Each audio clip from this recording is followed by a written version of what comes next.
And that is us live. Good evening, everyone, and thank you for tuning in to another MMA UK live show. We've got another cracking show for you tonight, as always. We do appreciate your support, and we're going to be speaking to one of the main men behind European MMA and the president of Cage Warriors. So one of the best fight promotions in the world, and we're very happy to have him on. I just want to give a big shout out to our sponsors, Fight Fuel, and lead up this one. And without further ado, Graham, it's been a crazy few months. It's been a while. Usually by this point in the year, we would have run into each other at a couple of shows by now.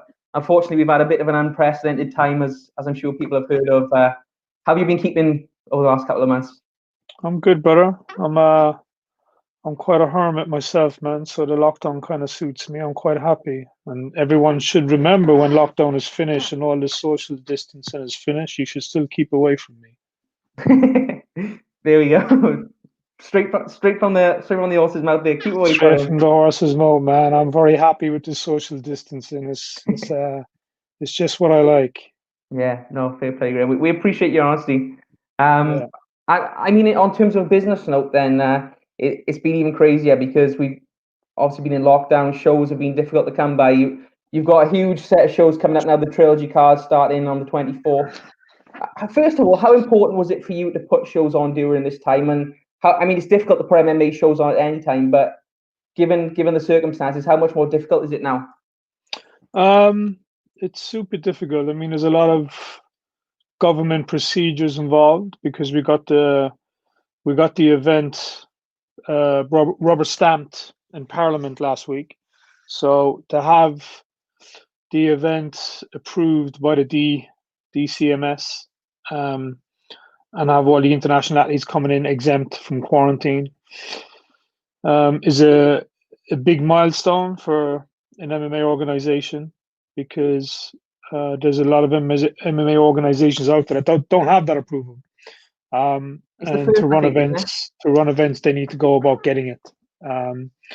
Because once you get approved by the DCMS, you then have to go and get approved by Public Health England, which is another set of rules that you need to abide by and put in place to run these shows. So a lot of the guidelines that people are following for COVID are guidelines. Some is law. For us to do this show, what we're doing and what we have to do is law. So it'll be run with military precision, and what we have to abide by will be kept in place. But the hardest part is there's a whole load of logistics put on around the show to get it moving. But you know, I think we've ticked all the boxes so far. Where are we? 10 days out, 12 days out. So we got a few more boxes to tick and a few more meetings to have with the government, and we should be good to go. Yeah, and I think if I'm not mistaken, I think MMA Junkie reported that it's the first time in the UK that an MMA organization has been recognized by Parliament. Is that another milestone for the promotion, do you think? Yeah, it's a huge milestone, you know. I mean, there's a lot of promotions around, but having the know-how to get these bits of red tape tied and hoops jumped through and hurdles jumped to get this moving, it's a different animal. It's a different kettle of fish, you know. So we're happy to have got it done, and we now have permission for the rest of the year to get our events going. So we can expect to see a few more after this then, perhaps? Yeah, I think we'll get this one done. You know, hopefully the COVID testing comes down in price over the next couple of months, and it could be more affordable for other organizations to do it, and the sport can get moving as a whole. Because I know personally with the COVID testing that we're doing, it isn't cheap, and we're doing the equivalent type testing as the Premiership Football League. So for our athletes, so it isn't cheap to get done. So hopefully over the next 6 to 8 weeks, that comes down in price, which has been coming down from the moment we started doing the show and planning it. It's almost halved, so still very expensive. So fingers crossed, the scientists can get moving with cheaper COVID tests that organizations and other promotions can get moving on to get their shows moving. Yeah, no, definitely. Fingers crossed for that. And I think you said obviously that it's going to be run with military precision. How much of that will you have learned from the first show in Manchester back when Mason took the lightweight title just before lockdown started? Yeah, Cage Warriors has run with military precision since 2010. So we've just had a few more rules and guidelines we had to put in place for the one we did when lockdown first started. And we had more we had to introduce now because of the law and having the event passed in Parliament. So um, they're just another few hurdles for us to jump, and we'll tick the boxes and jump them and get them done. And we have a very strong team at Cage Warriors, from production to staff, and the fighters and the coaches know exactly what they're getting when they come on Cage Warriors. They know it's a professionally run organization, and there's no fucking about backstage. Where you need to be, you will be, Yeah, and what we need to get done, we'll get done. yeah. Is that part of the reasoning behind the trilogy as well? That obviously you've got the location, kind of blast three out in 1 week while you're all there and all set up. Is that part of the thinking behind it? The thinking behind the trilogy was that we didn't leave fighters sitting on the shelf for over a year. Yeah. Okay. You know, a lot of guys would have fought on the March show pre-lockdown, but the guys who were scheduled to fight in April, May, who've been sitting out since December the year before, Yeah. we couldn't let them wait another year before they get going. So we decided if we're going to come back and we're going to set the arena up, then we may as well leave it set up and get an extra 2 shows in rather than just doing the one. We get the guys off the shelf, and we try and keep the roster busy, and hopefully get back to close to the number of shows we said we were going to do this year. Yeah, I think it was quite a busy year lined up, and you say keep the roster busy. It really is a remarkable roster now. There's so many talented guys from 2 and 3 professional fights to 10 and 11. The Cage Warriors roster now is so stacked, and it's such an exciting division. So I think everyone, all fans, are really really glad it's back on. But just for people who don't know, obviously we've got these 3 cards coming up. The first one is on the 24th. It's going to be Thursday, Friday, and Saturday. And it's going to be Cage Warriors 114, 115, and 116. Three huge cards and 3 very exciting cards. The first one I want to talk to you about, Graham. I know obviously there's so many good fights on these cards. We wouldn't have time to talk through them all, but as a Welsh guy, I think the first one I've got to be asking is about Mason Jones. He's going to be fighting for the vacant welterweight title against Adam Proctor. A great fight and a significant fight as well if he wins that for himself and obviously for the whole of Wales. Can you speak to us a little bit about this fight? How did it come about, and how excited are you for that main event? Very excited for the main event. It's a cracking fight. It's not a fight that we were looking to do, but Rhys McKee and Adam Proctor were set to fight for that belt. It's a vacant belt that Nicholas Dalby left when he went to the UFC.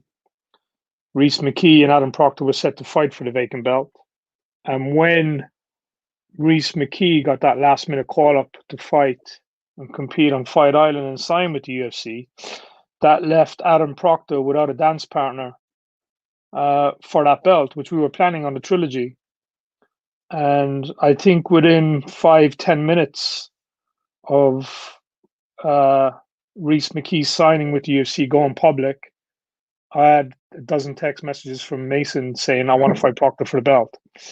So we had a look, and we wouldn't normally, it's not something that we want to look at, but there would need to be a gap in a division for us to allow somebody else step up into a division and do that double scenario. Like Carl Moore was one that stepped up to try and do it into a heavyweight division because the heavyweight division wasn't really that stacked and there was no contenders there.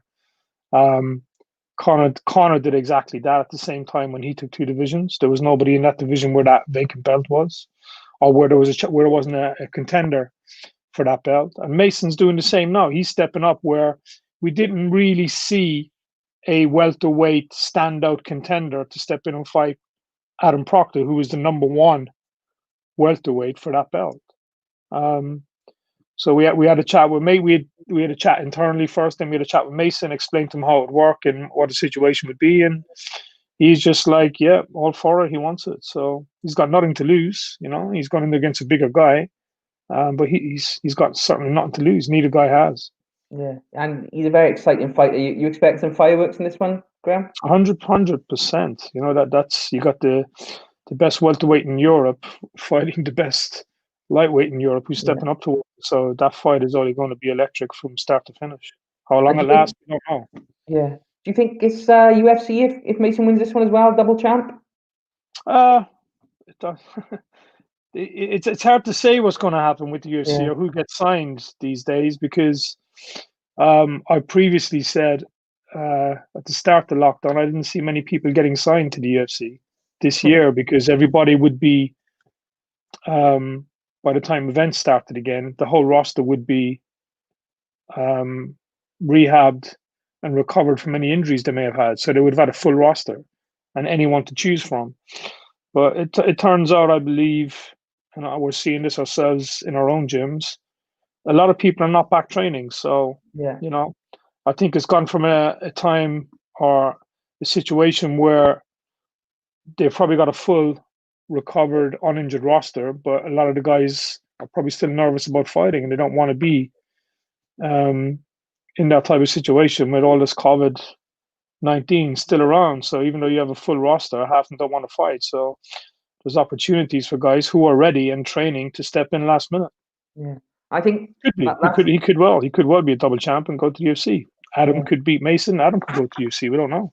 Yeah, I think that's one thing I did want to bring up with you before the show started was that we had those fights over on Fight Island, and so many of those fights were former Cage Warriors champions, former Cage Warriors competitors. Obviously, we all saw the live feed of you getting Reese McKee and giving him his contract. I mean, how much does it mean to you and the promotion that you're getting these guys, you're developing them, and then seeing them go on to be the best in the world, essentially? It's kind of for us. It's more proof in the pudding, I suppose, Mm, because every time one of them steps up, it shows what we're doing is the right way to do it. It shows what we're doing is legit. It shows that we're developing the right talent, and that talent is getting tested to the max on the way to the UFC. So for us, it's a bittersweet. It's like we'd love to have them, we'd love to keep them, but we also understand that's what we yeah, do. We develop UFC stars, So every time they sign with the UFC, we're as happy for them as they are happy to get that contract. yeah. And then in the background, it's like, oh, it'd be nice if we had Reese, or if we still had Connor, or if we still had Nicholas, or we still had, if we still had everybody who was in the UFC, we'd have one hell of a roster right now, right? Yeah, no, definitely. I mean, Yeah. it's a great roster anyway, I think. So there's still plenty to choose from. And obviously the next one I want to say is Cage Warriors 115, which is going to be headlined with Jack Cartwright defending his belt against Gerardo. Another crazy fight. Another guy who's, like you said, you never know what's going to happen, but another guy who's right up there now with Jack. What do you think of that fight, Graham? Yeah, we're hoping that's going to be a standing banging fight. Yeah, Uh, see who's the quickest to the draw on that one. Because that fight's got literally fireworks written all over it. We based on Gerardo's background and Jack's background, we feel somebody is getting KO'd in that fight. yeah, another great Yeah, matchup. I think Ian Dean's earning his money again there, isn't he, with those matchups? So yeah, definitely appreciate those ones. And then obviously the night before is going to be headlined by another big one, Samir Fadine and Luke Shanks. I mean, it's just three stacked cards, really, isn't it? yeah. We've pulled out all the roster who are ready. We contacted everybody who was on the roster, and we asked them, "Where are you at? Are you fit? Um, are you fight ready? Are you able to make weight?" And all these guys are the ones that came back and said they're ready. They want to go and they want to fight immediately. So here we are with 2019, probably 26 fights, is it in total over 3 nights? Yeah, I'm not sure the total number. It's a good value for money, put it that way. Yeah, 99, 18. It's 26 fights over 3 nights. Yeah, so we'll have 3 live shows, probably 2 hours, 2.5 hour show. Kicking off at 9 o'clock Thursday, 9 o'clock Friday, and I think we're kicking off earlier, around 7:30 on the Saturday because you got the UFC pay-per-view. We'll lead into that. Yeah, We'll lead into that show. So as we come off here, they'll go on here. yeah. So that's great then. And the guys staying right through for a whole night full of MMA. So Yeah. get the beers in and can't fault that one, guys. Just wanted to ask as well, Graham. Outside of the main events, what other fights are you looking forward to? Is there anything specifically that you think, this one is really going to be a big fight? On the Thursday night, I think Conor Hignett and Adam Singer is going to be a very interesting fight. I think that's going to have a bit of fireworks, and it will have some kind of say in that flyweight division moving on. So that's a fight we have our eyes on. The Shaq and Jake Hadley fight is another flyweight fight that we have our eye on. It's another interesting bout, which we think is going to be electrifying.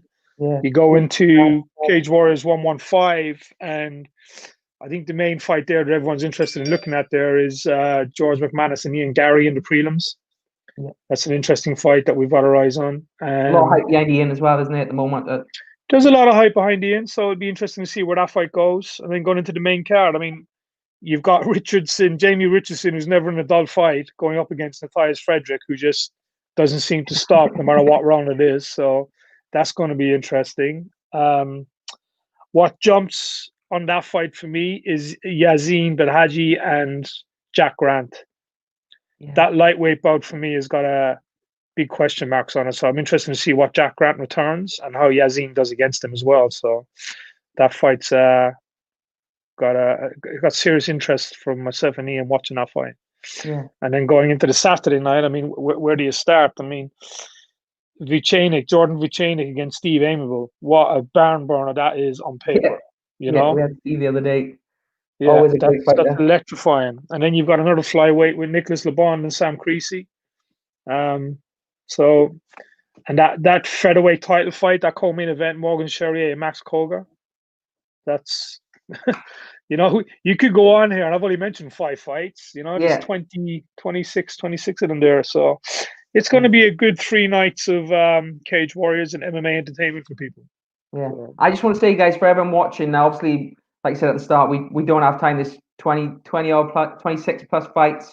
We don't have time to talk about everyone, but we are doing a Cage Warriors review show on Monday coming, where we're going to get in detail about all these fights. So make sure you tune in, drop your opinions. We'll interact with you as well, and we want to know what you think about these fights, because it really is a huge couple of days for MMA in the UK and Europe. So make sure you watch that one on Monday. Graham, I've got a couple of questions coming in from the fans here, so I just want to pull some up and ask a couple of you quickly. A lot of them are based around places would you go to. So Zach Reardon is asking, obviously with the news that Bellator's going to France now, would Cage Warriors ever go to France? Yeah, we have plans for France. We're looking at what's going on there. Obviously with COVID-19 situation, everything is up in the air. We had full intentions of being in France this year. We have a lot of French guys on the roster. So we'll keep an eye on that situation, and whether it'll happen this year or early next, we're definitely going to be in the next 8 months. Is that Paris area or a different part of France, do you think, or is it up in the air? We have a couple of options that we're looking at. What will be confirmed, I don't know. Like I said, no one has a crystal ball right now. So this COVID-19 situation has got everybody on the back foot, and anyone is able to put a show on or pull a show off. You know, you got to, regardless of any kind of rivalry or competition between organizations, you got to give them a pat on the back for anyone that can pull this off. Yeah, no, definitely. No matter what country it is in, what territory, to pull an MMA show off right now and do it properly, not cut corners, do it properly so the athletes are safe, everyone's tested, and it's done under all government permissions. It takes a lot of work. Yeah, no, I can imagine. The next one we've got, Peter is asking, will Cage Warriors ever come to Scotland again, or even an academy show? Yeah, Scotland is there, along with Wales and along with Northern Ireland. They're the territories that we work in, and it's all just got to fall into the right place at the right time. You know, we're getting to it. We're getting to a time now where arenas are telling us they're not going to have any fans in arenas. This side of March. You know, so it could be very well behind closed doors events for the foreseeable future. And until we get to a point where fans are back in arenas, we won't be looking too far afield. Yeah, no, fair enough. I think that's one of the beautiful things about Cage Warriors the last couple of days. Like, I remember a few, like in the past, you used to go to like Jordan and places like that. Do you ever sort of intend on going like long distance like that again, or is it kind of more close to home now? Like, I know I was out in the Copenhagen card last year, which was absolutely brilliant, and I've had some up in Sweden. Is it kind of more based in Europe at the moment, or do you have a plan on going further afield? Well, the fact that you're bringing that up based on the telephone calls I've had today tells me you're hacking my phone. Oh, really? So yeah, there are plans in motion. Yeah. Ah, bro. No, fair play. We've got quite a lot of people just giving support here as well. Chris Garden is asking, what is hardest logistically? The 2 card Super Saturdays or 3 night back-to-back trilogies or shows abroad? What's the most difficult for you guys under Uh, normal circumstances? Shows abroad tend to cause more problems because you're going into territories where, in some cases, English is not the first language, and you're dealing with Yeah, local contractors. And you've got an unbelievable amount of flights, and you got to get fighters who are cutting weight to yeah, airports on time and checked in on time. So, fights abroad are logistically the most challenging. Whether we do a Super Saturday or a trilogy, it's an oiled machine. Everybody knows what they're doing, when they're doing it, and how they're doing it. So, it doesn't really come into play. We'll get it set up and just run through the motions. yeah. No, But brilliant. yeah, the overseas fights tend to bring up more challenges. Hmm. What for you, Graham? Sort of, we get into 2021 now, and fingers crossed, this COVID thing goes away. I mean, it's going to be difficult, but let's just say in a perfect world, it vanishes. Cage Warriors over the last couple of years have been known for developing areas as well. Like, you obviously went into Liverpool, you made some big stars. You come into Wales for some huge shows, made some big stars. What do you think is the next place now that you can really look to say, okay, there's a big fan base here, there's some good fighters coming up. Let's go in there and put some big shows and pull some big fighters out there. Is there anywhere that's springing to mind with that at the moment? Um, the Four Nations, really. I mean, Ireland, England, Wales, Scotland. There's a lot of strong talent coming out. There's a lot of talent that are there, like 2, 3 coming into 4-0s. So where we're going to go specifically, I don't know yet. We'll see where we are at the end of the year and who's rising to the top, who's unbeaten, who's bringing that hype with them. For now, we're more concentrating on keeping the events running to keep the roster active while COVID-19 is present. Yeah, Because to try and think anywhere outside that or plan outside that right now is just a waste of headspace. You got to yeah, plan with what you can do, not what you wish you could do or hope you can do in time. You just got to plan with what you can do. And right now we can do this, and right now we carry on doing that. So um, we'll roll with the punches, as they say, and see where we end up. yeah. Always the best way. I think that's been one of you guys' best things, and why you're still where you are after so long is rolling with the punches. So yeah, definitely look forward to seeing where the next kind of place to come out is. What I did want to ask, obviously, we went back to Ireland back at the beginning of the year, and obviously you've got Reece McKee, who's a really talented guy. What was it like? I know we touched on it earlier, but talking about that video, what was it like for you to be able to give him that message to say, you're going to the UFC? It's kind of a dream come true for so many fighters. What was that like for you? Oh man, it's as soon as I know these things are happening, I kind of sit back for 5 minutes and I think, right, how am I going to get this fucker? How am I Yeah, going to drill this into them and really catch them off? Because it's a special time, right? It's a special moment for them. yeah, So you don't want just to just pick them up and go, "Hey, mate, you're in the UC." You want it to be something that they remember. They'll remember that day you called them. They'll remember the day they were set up, and out of that setup, they were told they've now got what they've worked the past 7, 8 years for. So, like Jai Herbert, I did it with Jai Herbert, but I got the sense when I called Jai, I got the sense he knew there was something in the phone call. So I just said goodbye. I said goodbye to Jai, and I hung up on him, and I left him for 5 minutes, and then I called him back. keep And you I acted hanging. super calling him back and pretended that I forgot to get some information from him, and then I told him. Um, that call was too long to put on. So, it's nice to tell him this news, but it's, again, while I'm doing that, I'm still working, trying to make it something special for Yeah, them. So, and I think they like it too, because it's something for them to look back on the day they got that news. So yeah, it's a happy time for me to tell them that. yeah, definitely. And obviously, it was a tough night for Reece going up against Hazmat on short notice like that. A really great fight. Do you see Reese going back down to lightweight with the UFC, or do you see him staying up a welter at the moment? He's a big guy for lightweight, isn't he? Yeah, he's happy where he is, I believe. He's got his game sorted out. He took that fight and it was like 6, 7 days notice.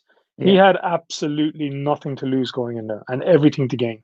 You know, um, so we'll get Reese out again this year. He'll fight again this year, and we'll see how he does. Yeah, no, we're definitely looking forward to see Reese McKee back in there. I know, obviously, Mason's been doing some work with Reese as well, out in training camps out in his camp out in Ireland as well. So those two guys working together, definitely pushing each other forward. So look forward to seeing both those guys soon. And Graham, I know we got to wrap it up soon. We've only got a couple of minutes left, but where can people watch these trilogy cards? Is it solely for Fight Pass this time, or is anyone going to be shown on BT Sport this time round? They'll be on Fight Pass. I think on the website there's a whole bunch of Yeah, stations they can watch them depending on where they are around the world. But I think in the UK and Ireland it's Fight Pass. I think in Scandinavia you've got Viasat. Australia you may have Fox. I can't keep up with how many contracts we have. I mean, these shows they're broadcasted live into 150 million homes across 110, I believe, countries. yeah, So we have a lot of TV partners scattered around, but a list of them are on the website, and there's usually a how to watch page put up on Fight Week. So you can just click on that page and it'll tell you where to watch in your area. yeah. Is there any sort of ideas while this is trending? Like, what sort of numbers you're looking to do on this one? Like, obviously, with the UFC have been running the whole time as well. You guys are sort of coming back into the fold now. Is there any sort of indications of the hype behind this at the moment? Yeah, I mean, there'll be big numbers. I mean, we're expecting 500,000 people watching this over the 3 nights, so there'll be decent numbers.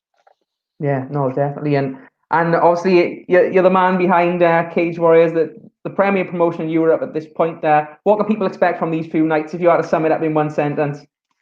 Absolute chaos. We're calling it the Manchester Trilogy Chaos. So we believe there'll be chaos in every fight. These fights have been very well matched, have been very well put together. There's been a lot of arguments between me and Ian settling on these fights. Yeah. So yeah, we're expecting fireworks out of these fights. How's Ian been coping? Has he been pulling his hair out trying to make these fights, or just loving it as he normally does? He's good. He loves it, man. He loves what he does. We put good fights together.